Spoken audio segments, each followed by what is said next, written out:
것이 아니라 우리의 영원한 산성 되어주시고 우리의 피난처 되어주시고 나의 산소망 되어주신 그 주님이 우리의 대장이시기에, 주님이 우리의 아버지 되어주시기에 주님 이 시간 진심으로 감사드리며 나아갑니다.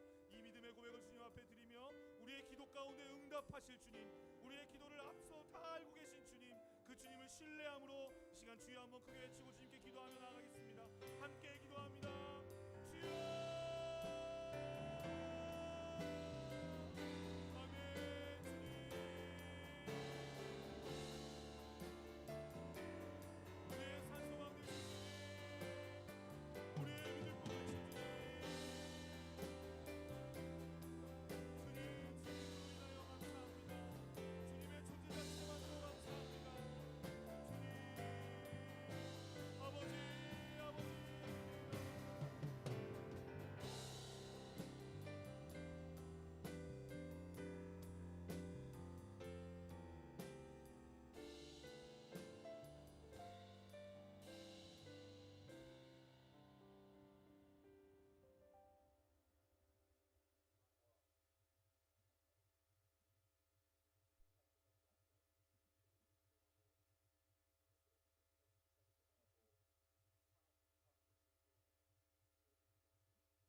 아멘.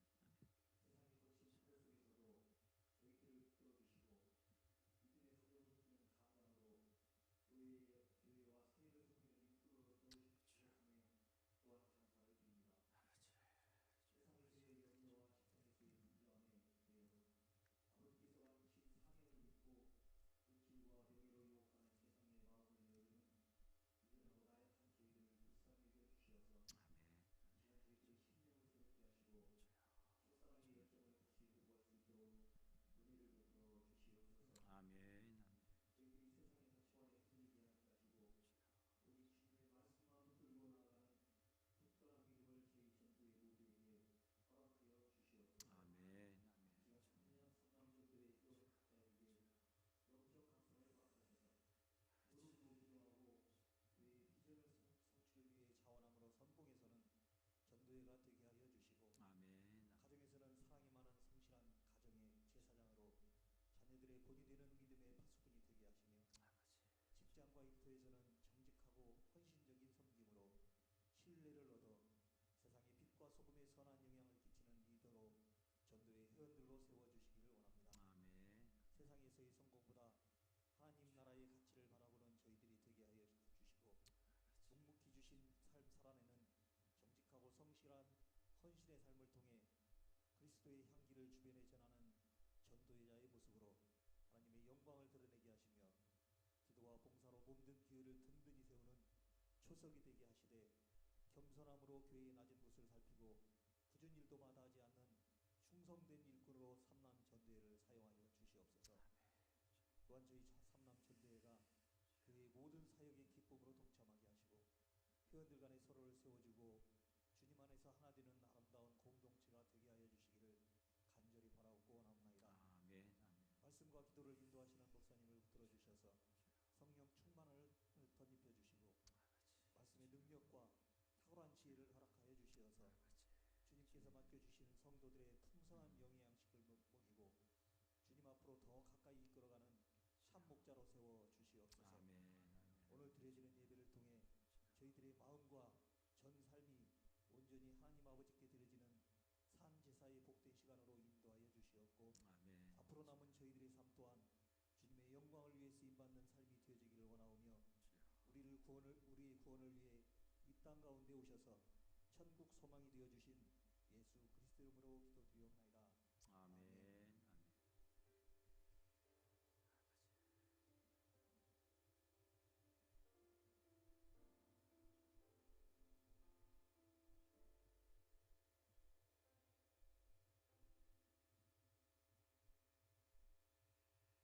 할렐루야. 오늘 우리에게 주실 아버지의 말씀은 마이크 소리가 왜 이렇게 울려요? 소리 너무 줄여주고요. 우리 사사기 3장 1절부터 우리 11절까지 우리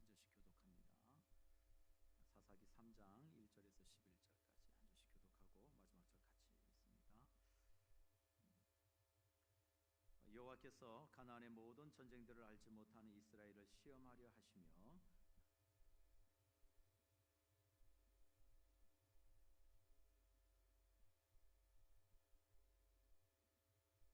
블레셋의 다섯 군주들과 모든 가나안 족속과 시돈 족속과 바알 헤르몬 산에서부터 하맛 입구까지 레바논 산에 거주하는 히 족속이라.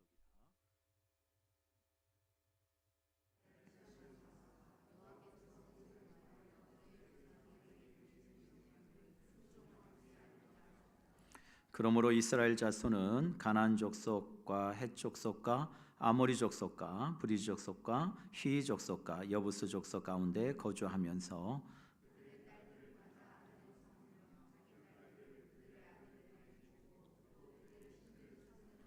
이스라엘 자손이 여호와의 목전에 악을 행하여 자기들의 하나님 여호와를 잊어버리고 바알들과 아세라들을 섬긴지라.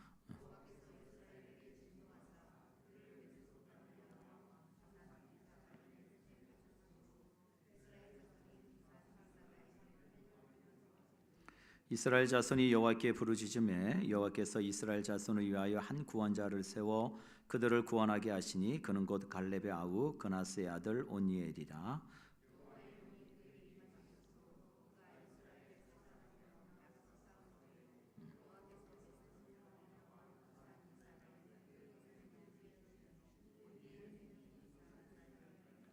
같이 있습니다. 그 땅이 평온한 지 40년에 그나스의 아들 온니엘이 죽었더라. 아멘. 우리 삼남제 나오셔서 특송해 주시겠습니다.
아멘. 할렐루야. 감사합니다. 감사합니다. 네.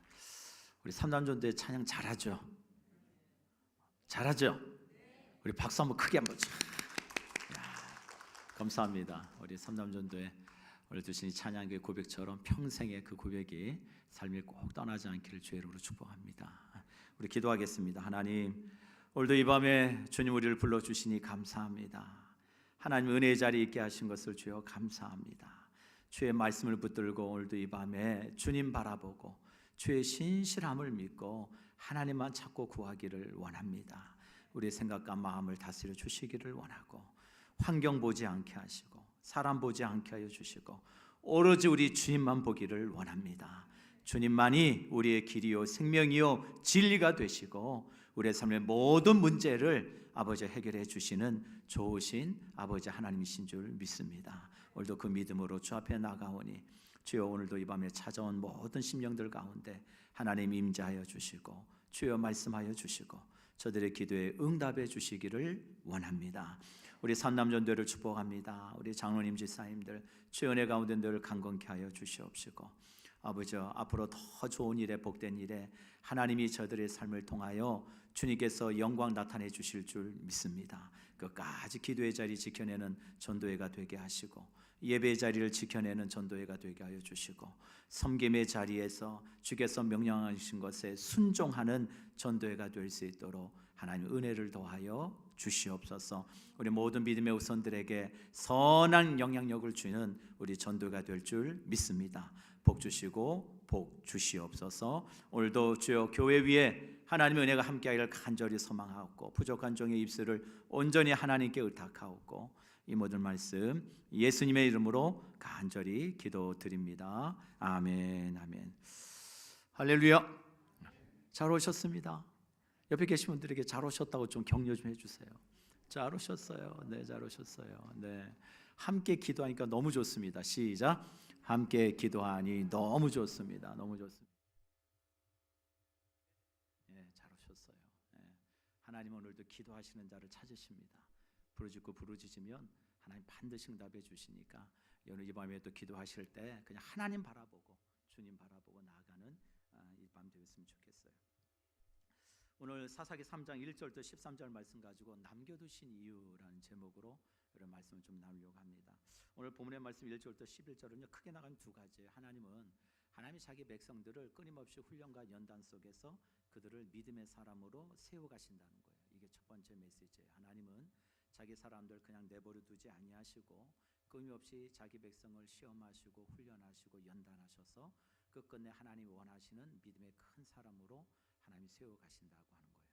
그 다음에 두 번째로 하나님의 주위에 잠깐 조용. 네, 하나님의 백성이 순종 대신 타협하며 무너지게 되고 성령께 불들리는 한 사람 통해서 하나님 반드시 역사하신다라고 하는 메시지입니다. 그래서 한번 따라해 보시죠. 훈련 없는 신앙은 무너지고 순종 없는 신앙은 타협하며 성령 없는 신앙은 승리할 수 없다. 아멘. 아멘. 오늘 본문의 말씀 요지가 정리하면 이 얘기예요. 훈련 없는 신앙은 무너져요. 그리고 순종하지 않으면 그 신앙은 반드시 타협하게 돼 있어요. 뿐만 아니라 힘으로 능으로 되는 것이 아니라 오로지 주의 신 영으로 되는 줄 믿습니다. 하나님은 주의 영에 붙들린 사람을 통해서 일하신다는 사실이죠. 우리 신앙생활 가운데 보면 종종 우리 이런 질문을 하게 되죠. 여러분 이런 질문들 해보셨을 겁니다. 아니 왜 하나님이 함께 하신다면서 내 삶에 여전히 이 어려움이 남아있지? 아니 하나님께서 나와 함께 하신다면 이 어려운 문제를 좀 해결해 주시면 안 될까? 왜 여전히 이 문제가 끊임없이 내 삶의 발목을 잡고 있지? 여러분 그런 질문들 아마 해보셨을 거예요. 뿐만 아니라 왜 하나님은 모든 문제를 좀 단번에 딱 해결해 주셨으면 좋겠는데 왜 남겨두시지? 왜 좀 이렇게 좀 껄쩍지근하게 뭔가를 이렇게 남겨두실까? 여러분 그런 생각들, 그런 질문들 해보셨을 거예요. 여러분 이스라엘 백성들에게도 마찬가지입니다. 하나님이 약속하신 가나안 땅에 이스라엘 백성들이 들어오죠. 그 땅을 첫 발로 밟을 때 그 영광스러움은 잊지 못할 기억을, 잊지 못할 믿음을 하나님이 그들에게 선사해 주십니다. 그 요단에 흘러 넘치는 그 펄펄 넘치는 그 물을 정말 이 물이 어떻게 될까? 이 요단을 어떻게 건널까? 라고 그들이 걱정과 염려할 때 하나님 여호수아에게 말씀하시고 언약궤를 짊어진 그 제사장들을 앞세워서 그 언약궤를 맨 제사장들이 그 요단강의 발을 딱 짚는 순간 어떻게 돼요? 요단강의 물이 쫙 차오르 넘쳐가면서 그의 길이 나던 그 영광스러움을 이스라엘 백성들은 잊지 못할 거예요. 이야, 그때 하나님이 그들에게 주신 메시지가 뭘까요? 이 전쟁은 누가 함께 하셔요? 하나님이 함께 하시는구나. 하나님 앞서여 가면 이 가나안 땅을 정복하는 건 아무런 문제가 없겠구나. 하나님이 우리들과 앞서 가시는구나. 우리와 함께 하시는구나. 아마 놀라운 영광스러운 이 믿음의 아주 훌륭한 믿음의 유산을 아마 이스라엘 백성들을 분명히 보았을 겁니다. 아니나 다를까 또 첫 전투인 여리고 전투에서 그 성이 어떻게 저 육중한 저 성이 어떻게 무너질까? 근데 하나님의 방법은 너무 단순했어요. 뭐라고 말씀하셨죠? 매일 가서 하루에 한 바퀴씩 돌아라. 아무 소리 하지 말고 돌아라. 그리고 마지막 제7째 다는 날은 몇 번을 돌으라고요? 7번을 돌아라. 야, 정말 여러분 전쟁사에서 이렇게 전쟁을 이긴 전쟁이 있을까요? 아마 성경에 유일무이할 거예요. 아무것도 손대지 않고 그저 그 성을 뺑뺑 돌았을 뿐인데 마지막 제7째 날 하나님께서 사인을 주실 때 한꺼번에 소리를 외치라고 할 때 그 백성들이 소리를 지를 때 그 성이 다 무너졌던 놀라운 경험들, 여러분 이걸 믿음의 2세대들은 경험합니다. 믿음의 1세대는요 광야에서 다 죽고, 광야에서 난 믿음의 2세대는 가나안 정복을 통해서 하나님이 자기 백성과 어떻게 하는지를 다 눈으로 보았고요, 그 믿음이 실제가 된다는 걸 경험했던 세대들이에요. 여러분 그러니까 믿음의 2세대는 믿음이 흔들릴 만한 이유가 있을까요? 없을까요? 없죠. 여러분 그뿐인가요? 가나안 땅을 이 남부를 점령하고 중앙을 넘어서 북부로 점령하는 데 있어서 이 연합군들과 싸우는데 놀라운 기적을 봅니다. 여호수아가 뭐라고 했어요? 달아 태양아 머물라, 알량 골짜기에 머물라니까 이거는 뭐라고 말할 수 없는 초자연적인, 태양이 멈추고 달이 멈추고, 여러분 이걸 어떻게 있겠어요? 야, 이 전쟁은 누가 하셔요? 하나님이 하시는구나. 누가 뭐래도 그들이 믿는 하나님은 살아계신 하나님이라는 걸 그들은 보고 알고 믿었어요. 그게 믿음의 이 세대들입니다. 그렇게 해서 승리도 경험하죠. 그런데 오늘 성경 말씀에 보면 하나님이 이렇게 말씀하시죠. 오늘 1절 볼까요? 1절 여호와께서 가나안 모든 정견들을 알지 못한 이스라엘을 시험하시려고, 2절 이스라엘 자손의 세대 중에 아직 전쟁을 알지 못하는 자들에게 그것을 가르쳐 알게 하려 하사 남겨두신 이방 민족들은, 무슨 얘기냐? 하나님께서 가나안 백성들 가운데 그 땅을 점령하며 하게 하시면서 그 땅의 이방 족속들을 그냥 일부를 남겨두셨다는 거예요. 우리 사사기 2장 23절 한번 다 같이 볼까요? 앞절에 있는데 2장 23절 한번 읽겠습니다. 시작. 여호와께서 그 이방 민족들을 머물러 두사 그들을 속히 쫓아내지 아니하셨으며 여호와의 손에 넘겨주지 아니하셨더라. 여러분 뭐라고 말씀해요? 여호와께서 그 이방 민족들을 머물러 두사 그들을 속히 뭐하지 아니하시고요? 쫓아내지 않으셨대요. 하나님이 일부러 쫓아내지 않으셨다는 거예요. 그리고 누구의 손을 들어주지 않으셨어요? 여호와의 손을 들어주지 않으셨다는 얘기는 그 앞에 있는 내용과 연결되는 말씀이에요. 하나님이 여호와의 손을 들어주지 않으니까 그 전쟁을 이길 수 있어요? 없어요? 없지요. 그래서 일부 이방 족속들을 가나안 땅에 그대로 내버려 두셨다는 거예요. 도대체 그 이유가 뭐냐? 오늘 저 여러분이 읽은 1절과 4절과 그 이유가 나옵니다. 왜 하나님이 이방 족속들을 다 물리치지 않으시고 그냥 내버려 두셨을까? 우리 한번 1절 볼까요? 여호와께서 가나안 모든 정죄들을 알지 못하는 이스라엘을 뭐 하시려고? 시험하시려고. 여러분이 동그라미 치세요. 뭐 하시려고요? 시험하시려고. 그 다음에 4절 볼까요? 4절 보면 남겨두신 이방 민족들로 이스라엘을 뭐 하사? 시험하사 여호와께서 모세를 통하여 그들의 조상들에게 이르신 명령들을 뭐 하는지? 순종하는지 알고자 하셨더라. 그러니까 다시 말해서 왜 이방 민족들을 하나님이 다 내쫓지 아니하시고 일부를 남겨두셨는가? 왜 100이라고 하는 것을 하나님 이루시지 않으시고 왜 80, 90이 되게 하셨는가? 그 이유를 말씀하시는데, 첫 번째 그들을 뭐 하시려고요? 시험하시려고. 두 번째는 그들을 2절에 보면 그들을 가르치시려고. 전쟁을 알지 못하는 그 세대들에게 전쟁이 무엇인지를 그들에게 가르치시려고. 4절에는 그들이 뭐 하는지를 아시려고요? 순종하는지를 하나님이 시험하시려고 그렇게 하셨다는 거예요. 여러분 하나님은요 자기 백성들 삶에 아무런 의미 없이 그냥 싸움을 남겨두시는 분이 아니에요. 하나님이 남겨주실 때는 반드시 그 문제는 하나님의 뜻이 있기 마련이에요.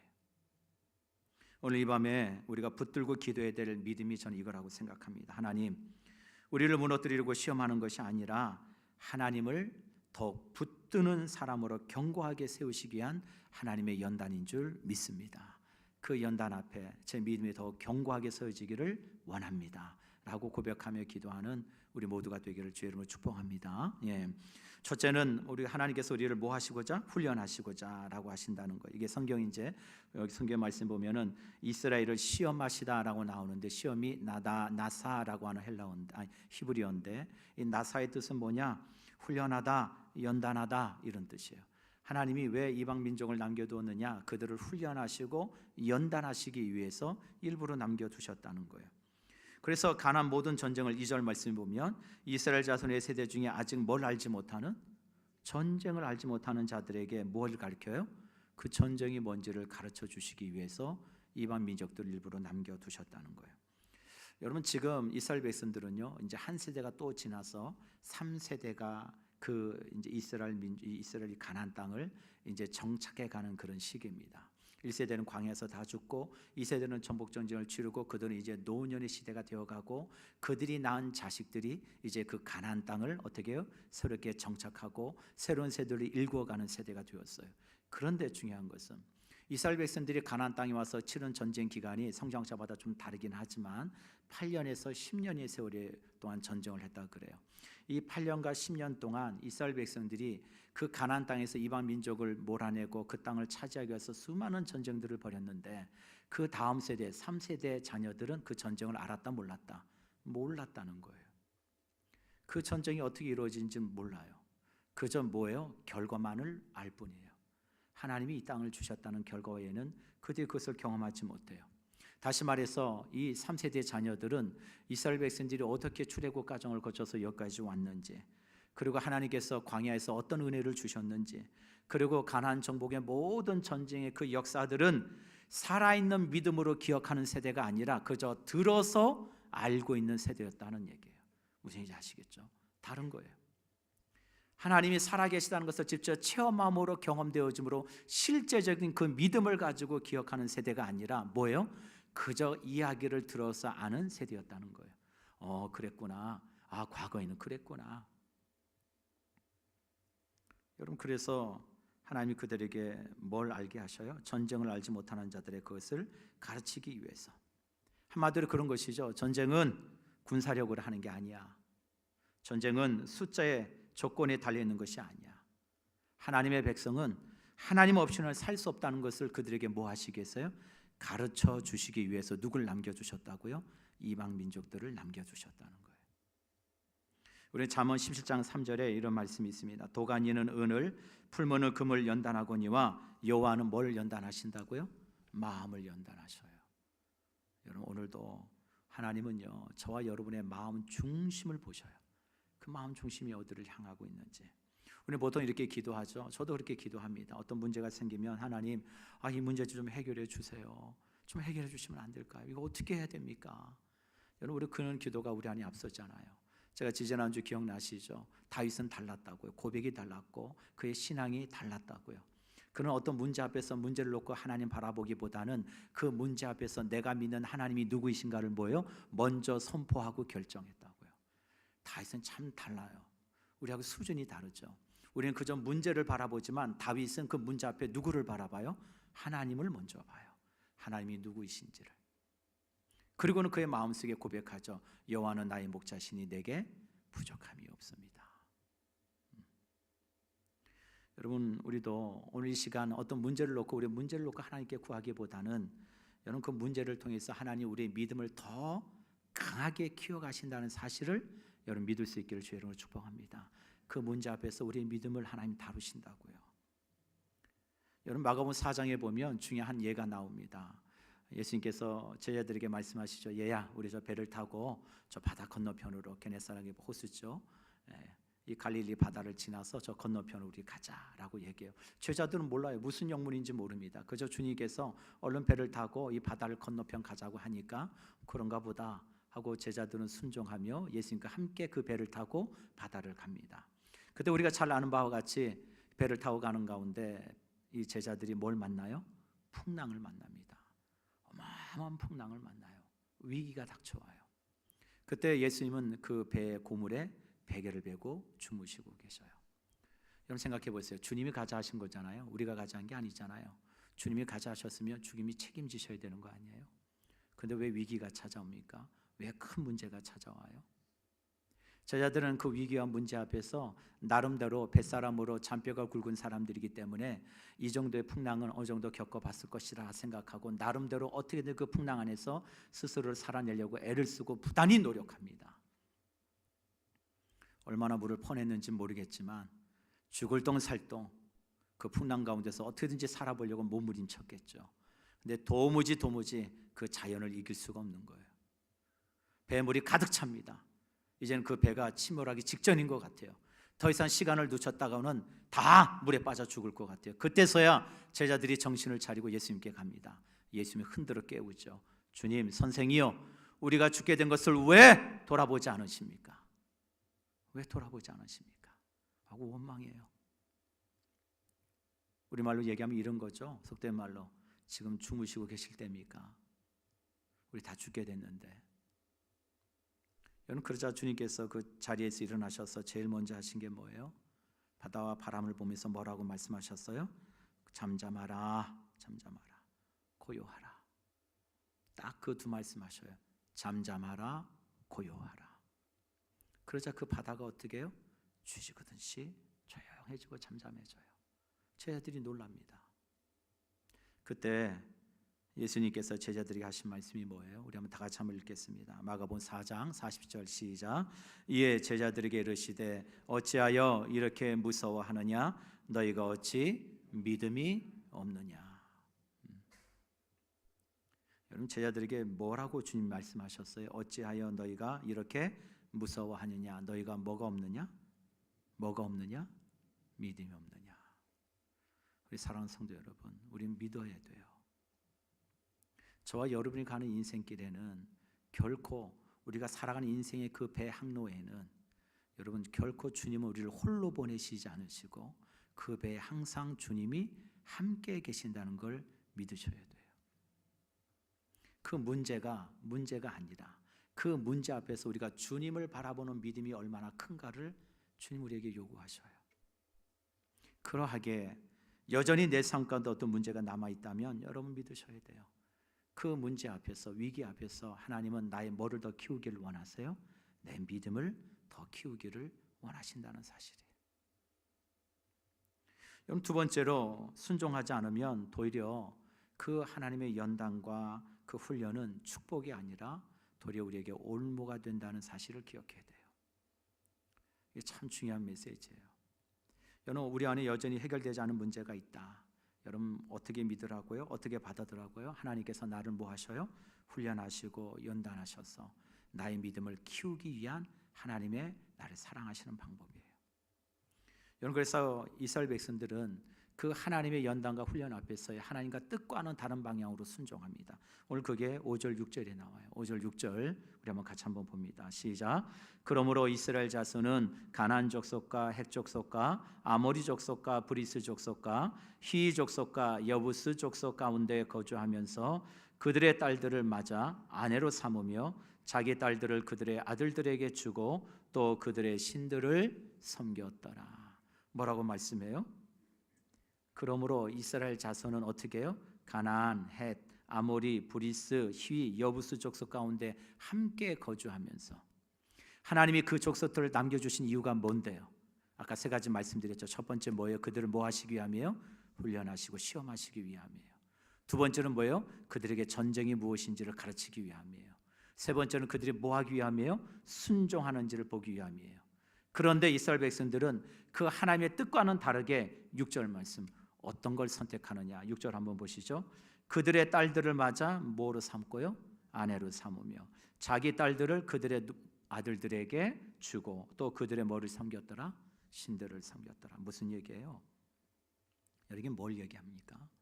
하나님은 자기 백성에게 지금 뭘 원하시는데요? 순종을 요구하시는데 이스라엘 백성들은 순종을 택하는 것이 아니라 타협을 결정하고 선택해요. 타협했다는 거예요. 이스라엘 백성들은 하나님의 백성이라는 정체성을 포기하고 영적인 타협을 그들은 시작합니다. 하나님 절대로 이방 백성과 교류하지 마라. 그들과 언약도 맺지 마라. 그들의 신을 따르지 마라. 그들과 혼인도 맺지 마라. 분명히 하나님은 말씀하셨는데 이스라엘 백성들은 그들과 싸우기보다는 그들과 함께 살아가는 법을 타협해요. 이건 왜 그랬을까요? 너무 쉽지 않나요? 답이 왜 그랬을까요? 왜 이 길을 선택했을까요? 싸우는 것보다는 어떻게 해요? 적당히 섞여 사는 게 더 쉬운 일이니까. 더 쉬운 길을 택해요. 싸우는 것보다 적당히 뭐 하는 게 더 쉬워요? 타협하는 게 더 쉬우니까. 여러분 그래요. 순종은 힘들어요. 순종은 힘들어요. 그런데 타협은 쉬워요. 여러분 순종하려면 내 뜻 내려놔야죠. 내 계획 내려놔야죠. 내 계산 내려놔야 돼요. 그래야 순종할 수 있어요. 근데 그게 어렵거든요. 근데 적당한 선에서 타협하는 건 가능해요. 내가 하나 포기하면 뭐 내가 또 얻는 게 하나 있으니까. 여러분 그래서 적당한 선에서 타협을 합니다. 여러분 신앙생활도 마찬가지 아닐까요? 기도하는 것보다 그냥 적당히 사는 게 더 쉬워요. 기도하려면 애써야 되거든요. 시간을 들여야 되거든요. 근데 그냥 적당히 그냥 쉽게 사는 게 더 좋아요. 여러분 말씀대로 사는 것보다 솔직히 타협하는 게 더 편하지 않습니까? 뿐만 아니라 거룩하게 사는 것보다 세상에 섞이면서 적당히 살아가면 여러분 손해 안 보고 살아갈 수 있어요. 그러나 성경은 저와 여러분들에게 분명히 말씀하셔요. 쉬운 길이 항상 옳은 길은 아니다라고 성경 우리에게 말씀하셔요. 이스라엘 백성들은 하나님의 말씀보다 자기 판단과 현실 계산을 더 신뢰합니다. 그 결과가 7절이에요. 그런 순종의 길이 아닌 타협의 길을 택한 그 결과가 7절에 나옵니다. 우리 같이 한번 읽어볼까요? 시작. 이스라엘 자손이 여호와의 목전에 악을 행하여 자기들의 하나님 여호와를 잊어버리고 바알들과 아세라들을 섬긴지라. 여러분 이렇게 이스라엘 백성들이 이렇게 그들의 정체성을 잃어버리고 자신들이 하나님의 선밀인지 이방 백성인지 헷갈리고 구분이 안 될 정도로 그들의 삶이 바뀐 것이 단 한 세대 만에 이렇게 이루어졌어요. 여러분 어마어마한 일이죠. 단 한 세대 만에 여러분 이 백성들이 하나님을 잊어버리고 우상을 따라가고 이방 민족과 함께 거주하면서 이방인들과 섞여 살면서 하나님의 정체성을 백성이라는 정체성을 잃어버리고 맙니다. 오늘 말씀에 보면은 전 개인적으로 6절의 말씀 보면서 이런 생각이 들었어요. 그들의 딸들을 맞아 아내로 삼으며 그 다음에 뭐라고 얘기해요? 그들의 딸들을 그들의 누구에게 줘요? 아들들에게 주고. 여러분 보면은 아들이 먼저 안 나오고 딸이 먼저 나와요. 그렇지 않아요? 저는 이게 참 성경적이고 오늘날도 똑같구나 이런 생각이 들었어요. 교회 생활 하다 보면 여러분 믿음의 자녀가요 안 믿는 형제랑 결혼하면 그래도 시간이 지나면 안 믿는 형제 남편이 아내 손에 의해서 교회 나오는 일이 종종 있더라고요. 아내 따라와요. 그런데 반대로 잘 믿는 아들이요 안 믿는 여자에게 장가가면 10중8구 거의 대부분 신앙을 잃어버리더라고요. 진짜 그런 경우가 부지기수예요. 저희 교회도 보면 잘 믿는 자매가 데리고 오잖아요. 이렇게.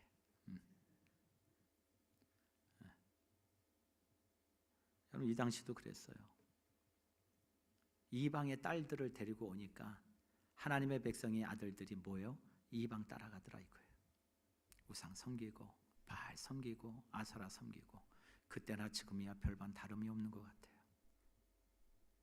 여러분 사랑하는 성도 여러분, 저도 마찬가지지만 여러분 절대 우리가 결코 포기하지 말아야 될 것은 하나님의 백성은 하나님이 정하신 율례와 율법과 말씀을 따라가는 것이 그것이 진짜로 사는 길인 줄 믿습니다. 그거 따라가셔야 돼요. 여러분 그래서 이스라엘 백성들이 이제 말씀 볼까요? 여러분 볼까요? 오늘 이제 다시 한번 봅시다. 우리 마지막으로 우리 한번 8절 11절 한번 읽어볼까요? 8절 11절 시작. 여호와께서 이스라엘에게 진노하사 그들을 메소포타미아 왕 구산 리사다임의 손에 파셨으므로 이스라엘 자손이 구산 리사다임을 8년 동안 섬겼더니 이스라엘 자손이 여호와께 부르짖음에 여호와께서 이스라엘 자손을 위하여 한 구원자를 세워 그들을 구원하게 하시니 그는 곧 갈렙 아우 그나스의 아들 온니엘이라. 여호와의 영이 그에게 임하셨으므로 그가 이스라엘 사사가 되어 나가서 싸울 때에 여호와께서 메소포타미아 왕 구산 리사다임을 그의 손에 넘겨 주심에 오니엘의 손이 구산 리사다임을 이기니라. 여러분, 마지막으로 하나님이 어떤 인생을 통해서 일하시느냐? 주의 영에 붙들린 자를 통해서 하나님이 일하신다라는 이 세 번째 메시지를 우리에게 주십니다.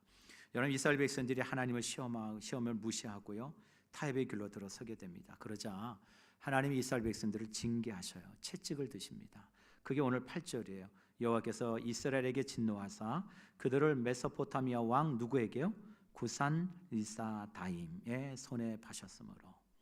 여러분, 리사다임이라는 것은 두 배나 악하다 이런 뜻이에요. 그러니까 구산이라는 사람이 두 배나 악한 사람이었다는 거예요. 그러니까 얼마나 악한 사람이었는지를 알 수 있는 거죠. 악에 악을 더한 구산 이런 뜻이에요. 그러니까 악한 사람인 거죠. 그 악한 사람을 손을 들어서 이스라엘 백성들을 그에게 맡기고 그들이 8년 동안 뭐예요? 끔찍한 고통 가운데 거합니다. 그런데 오늘 말씀 보세요. 9절, 이스라엘 자손이 여호와께 뭐 했어요? 부르짖으셨어요. 여러분, 우리 속에 참 중요한 장면이죠. 이스라엘 백성들이 9년 동안 메소포타미 왕 구산 리사다임에게 고통을 당합니다. 그 고통이 얼마나 극심했는지 8년이 지나고 나서야 드디어 이 백성들이 하나님을 부르짖어요.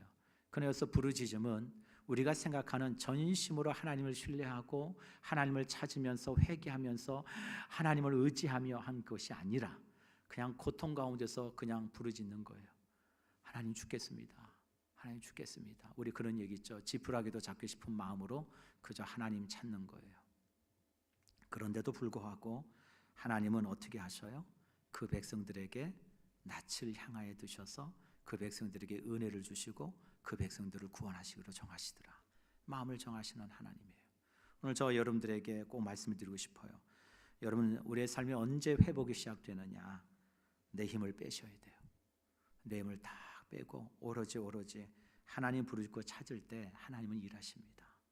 그러하게 여러분, 오늘도 이 밤에 내 힘을 다 좀 빼시고 그저 하나님이 날 도와주시 않으시면 안 됩니다 라고 하는 그 믿음을 가지고 여러분 하나님을 부르짖고 구하는 오늘 이 밤이 되기를 주의 이름으로 간절히 축복합니다. 예. 그런 가운데 오늘 말씀 볼까요? 우리 9절 한번 봅시다. 이스라엘 자손이 여호와께 부르짖음에 여호와께서 이스라엘 자손을 위하여 한 구원자를 세워 그들을 구원하게 하시니 그는 누구예요? 곧 갈렙의 아우 그나스의 아들 오니엘이라. 여기서 저는 좀 한 가지를 좋은 걸 좀 하나 좀 묵상해 봤어요. 여러분, 오니엘을 소개하는데 대부분 구약에 보면 누군가를 소개할 때 누구의 아들 누구 뭐 이렇게 대부분 구약은 설명을 합니다. 그런데 오늘 본문의 말씀에는 오니엘의 설명하면서 뭐라고 얘기해요? 갈렙의 아우 그나스의 아들 오니엘. 사실 그냥 그나스의 아들 오니엘 해도 되는데 그 앞에 누구를 붙였어요? 갈렙을 붙였어요. 성경에 이 이름을 넣을 때는 이유가 있는 거죠. 그냥 그나스의 아들 오니엘 해도 되는데 갈렙의 아우 그나스의 아들 오니엘. 그래서 굳이 갈렙을 이야기합니다. 이건 무슨 얘기일까요? 어떤 두 가지 의미가 있다고 봐요. 여전히 이스라엘 백성들 가운데 갈렙의 영향력이 여전히 있었구나. 그 갈렙의 영향력이 여전히 이스라엘 공동체를 붙들고 있었구나. 이 첫 번째 메시지예요. 그는 이미 죽었어요. 그는 살아있지 않아요. 그럼에도 불구하고 이스라엘 공동체에 누가 영향을 주고 있어요? 갈렙이 영향을 주고 있더라 이거죠. 여러분, 또 하나는 갈렙이 여러분 이 산지를 내게 주소서 하며 그가 나이 85세의 여호수 앞에 나아가서 저 헤브론을 내게 달라고 외쳤던 사람 아니에요? 여러분, 갈렙은 하나님이 약속하신 것은 끝까지 이루신다는 그 믿음을 가지고 세월수 앞에서도 끝까지 하나님 바라보고 약속의 땅을 취했던 사람이 여러분 갈렙입니다. 우리 사랑하는 성도 여러분, 세월 앞에 누구나 다 장사 없다고 말해요. 정말 그렇죠. 여기 계신 분들 중에 나도 한때는 이라고 말할 수 있는 분이 뭐 다 있지 않겠습니까? 나도 한때는 왕년에는 이랬어요 라고 얘기할 만한 인생의 어떤 뒤안길이 다 있죠. 나도 한때는 이랬습니다. 근데 여러분, 세상에는 참 영원한 게 없더라고요. 아무리 돈 많은 사람도요, 돈이 다 떨어지니까 돈 있을 때는 사장님 소리 듣다가 돈 떨어지니까 아저씨 그러더라고요. 세상이 그래요. 영원한 게 없어요. 전도서 1장 9절에도 해 아래 새 것이 없나니. 세월 속에 누구나 공평하게 피할 수 없는 숙명이 있습니다. 저와 여러분들이 다 피할 수 없는 숙명이 있어요. 그건 세월 속에서 늙어간다는 거예요. 누구나 다 노인이 됩니다. 그런데 저는 이 말 속에서, 이 문장 속에서 갈렙은 그냥 노인이 된 인생이 아니었구나. 그는 공동체의 진짜 믿음의 거장이 되었고 대장부가 되었고 믿음의 어른이 되었구나. 이런 생각이 들었어요. 그러하기에 그가 죽었음에도 불구하고 그의 후손들에게는 갈렙을 닮고 싶은 사람이 등장하더라 이거예요. 그가 누구예요? 그게 누구예요? 온니엘이에요. 갈렙을 닮은 사람이 누구예요? 온니엘이에요. 그래서 여러분 사사기 1장에 보면 온니엘이 기랏세벨 드빌이라는 지역을 차지하잖아요. 여러분 갈렙이 하나님 앞에 어떻게 섰는지를 온니엘은 봤거든요. 그리고 하나님이 그에게 승리를 주는 걸 보고 저 어려운 난공불락인 헤브론을 차지하는 걸 봤어요. 그 모습을 보면서 온니엘도 도전이 받았겠죠. 나도 저런 믿음을 가지고 살아야 되겠다. 나도 하나님께 쓰임받는 인생이 되었으면 좋겠다. 여러분 그러하기에 온니엘이 갈렙이 저 기랏세벨 드빌을 차지하는 자에게 내 딸 악사를 주겠다 그럴 때 누가 나와요? 내가 나가서 저 땅을 차지하겠습니다. 여러분 그가 이스라엘의 첫 번째 사사가 되어서 하나님께 쓰임 받습니다. 저는 여러분께 두 번째로 말씀드리고 싶은 게 이거예요. 여러분 세월 앞에서 우리에게 공평하게 주어지는 그저 수명적으로 찾아오는 노인이 되지 마시고 정말 어른이 되는 믿음의 대장부가 되기를 주의 이름으로 축복합니다. 어른이 된다는 그런 거예요. 책임질 줄 아는 거예요. 어른은 그런 거예요. 책임질 줄 알아요. 또 하나 누군가에게 선한 영향력을 주는 것이 어른이 되는 거예요. 온니엘이 메소포타미아 구산 리사다임과 싸워서 승리합니다. 어떻게 싸워 이겼을까? 정말 엄청나게 강한 민족이거든요. 나라이거든요. 근데 그 나라와 싸워서 어떻게 이겼을까? 온니엘이 남보다 용맹하고 지략이 뛰어나서 이겼을까? 아니요.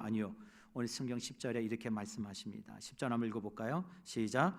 여호와의 영이 그에게 임하셨으므로. 오늘 답은 이렇게 말씀하셔요. 여호와의 영이 그에게 임하셨으므로. 하나님의 영이 그에게 임했대요. 앞으로 사사기 말씀 우리가 계속 살펴보면 똑같은 말씀들이 계속 반복해서 나옵니다. 주의 영이 하나님의 세우신 자 위에 하나님의 영이 임할 때 하나님의 구원의 놀라운 역사가 일어나더라. 우리도 마찬가지입니다. 오늘도 저와 여러분이 가정이 회복되고 교회가 살아나고 우리 공동체가 살아난 것은 우리의 영혼이 온전히 세워지는 것은 하나님의 거룩하신 영 도우심이 없이는 결코 이루어질 수 없어요. 그러하게 오늘도 저와 여러분이 간절히 구할 것이 있다면 주여 오늘도 저에게 주의 영을 부어 주옵소서. 주의 성령을 기름 부어 주옵소서. 그 성령에 붙들린 한 사람이요 자기 인생의 어떤 공적, 자기 인생의 어떤 치적으로 끝나는 것이 아니라 그 한 사람 때문에 이스라엘 공동체가 살아나요. 그 공동체 안에 평화가 찾아와요. 오늘 이 밤에 저와 여러분이 그렇게 하나님 앞에 주의 영에 붙들려서 우리의 가정을 살리고 우리 공동체를 살리고 교회를 살리고 뿐만 아니라 나라와 민족을 살리는 일에 쓰임받는 하나님의 구원의 손길에 붙들리는 우리 모든 인생이 되시기를 주의 이름으로 간절히 축복합니다. 여러분 이스라엘 백성들이 바벨론 포로에 7년 10년을 지나고요. 그들이 포로 1차에서 돌아옵니다. 스룹바벨 지도하에 약 5만 명의 사람들이 유다로 돌아옵니다. 그러나 그들이 돌아온 옛 유다 예루살렘은 과거와 같지 않았어요. 그 과거의 옛 영광과 화려함은 다 역사의 뒤안길로 사라져버리고 그저 남은 것은 돌무더기 외에는 아무것도 없었어요. 포로로 돌아온 사람들은 하나님이 다시 자기 백성 그루퉁이를 통해서 다시 한번 그 영광을 회복시켜 주실 거란 기대를 가지고 왔는데 그들의 눈에 보이는 건 아무것도 없었어요. 차라리 그냥 바벨론에 남아있을 걸 괜히 돌아왔나? 아마 그런 고민을 한 사람들도 분명히 있었을 겁니다. 그래도 고레스 왕의 그 칙령을 붙들고 돌아온 이스라엘 백성들은 그래도 다시 한번 그 땅 가운데 하나님의 영광을 회복을 기대하며 하나둘 마음을 모아서 성전을 지어가기 시작합니다. 그런데 웬걸요? 이 성전을 짓는 일에도 방해가 너무 심해요. 무려 8년 동안 지긋지긋하게 이방 족속들이 사마리아 사람들이 이 성전 짓는 일을 방해합니다. 결국은 8년 동안 지지부지하던 성전 건축을 스탑, 그냥 멈추고 맙니다. 그만하자. 여러분, 그리고 무려 10년의 세월이 흐릅니다.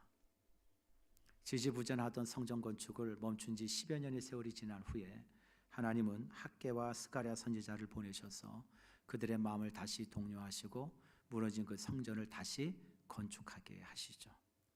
우리 성경 말씀이 학개서 2장 9절에 하나님은 이스라엘 백성들에게 이렇게 말씀하셔요. 이 성전의 낮은 영광이 이전 영광보다 크리라. 내가 너에게 뭘 주리라? 평강을 주리라. 여러분, 하나님은 학개에게 이렇게 말씀하셔요. 지금 이 영광, 이 이전의 영광보다, 너의 낮은 영광이 이전 영광보다 뭐 할 거라고요? 클 것이다. 그리고 뭐 할 것이다? 너에게 뭘 주리라? 평강을 주리라. 여러분, 동시대에 같이 활동했던 스가랴를 통해서 하나님은 또 이렇게 스룹바벨에게 말씀하십니다. 스가랴 4장 6절에 이렇게 말씀하시죠. 이는 힘으로도 되지 아니하며 능력으로도 되지 아니하고 오직 뭐로 되느니라? 나의 영으로 되느니라. 스룹바벨에게 말씀하셔요. 이건 사람의 힘으로 하는 게 아니야. 나의 영, 내가 너희와 함께 할 때 이 모든 일이 이루어지는 거야 라고 말씀하셔요. 사랑하는 성도 여러분, 오늘 이 밤에 우리가 성령의 능력을 구하고 그 임재하신 가운데 있으면서 우리가 가져야 될 중요한 믿음의 자세는 두 가지예요. 힘으로 능으로 되는 것이 아니라 뭐로 되는 거예요? 주의 영으로 된다는 걸 우리가 믿어야 돼요. 그 다음에 두 번째로는 모든 것을 합력하여 하나님은 뭘 이루셔요?